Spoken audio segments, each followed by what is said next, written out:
My least favorite job is doing jump rings. When I make rosaries, especially when I make more than one at a time, I make my decades first with the chain, a whole row of them. I save my jump ring work till the end. I make sure the chain is included. When I start with my crucifix and I do my bow tie, I chain my metal to it so that I'm all ready to go. I've almost finished this rosary. This is a Bridgetine rosary, and it's 6 decades. And instead of Our Fathers, I've used rose medals. They have Our Lady of Grace on the back. I have a rose center with Our Lady of Lourdes on the back. And now I'm ready to attach my roses crucifix and my 3 Hail Mary beads to mark the beginning. Before I start, I'm going to talk a little bit about tools.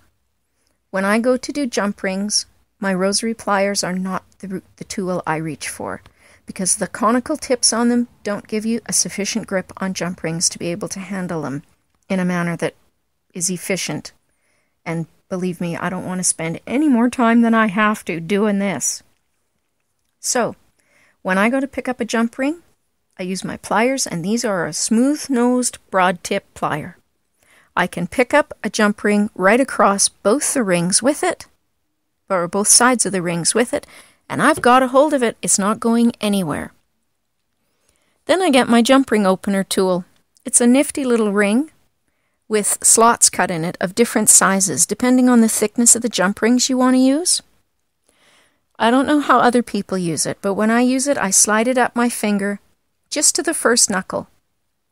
When I go to use my jump ring opener, I keep it on my hand all the time. I don't need to put it down. And it stays on my finger, so it's there when I need it, and then I can handle other things while I'm using it. All you do is slide the edge of your jump ring into the slot and give it a twist. Your jump ring is now open. I pick up my chain piece. I slide it over the jump ring. I pick up my metal piece, and I slide it over the jump ring. Then I go back with my jump ring opener tool, and I close it. Done. I don't need a second pair of pliers, and I don't need to break my fingernails to do it. The jump ring is closed exactly the way I want it to. And this is where broad tip pliers come in handy, because if for some reason I find that it isn't closed quite adequately or quite as tightly as I'd like, I simply put my pliers over top and press down. This you cannot do with conical pliers. You press gently, and then you find that the 2 tips of your jump ring are no longer like this, but have a nice, flat, tidy finish together. That's not going to open, and it's not going to snag on anything. That's how easy it is to use that little tool.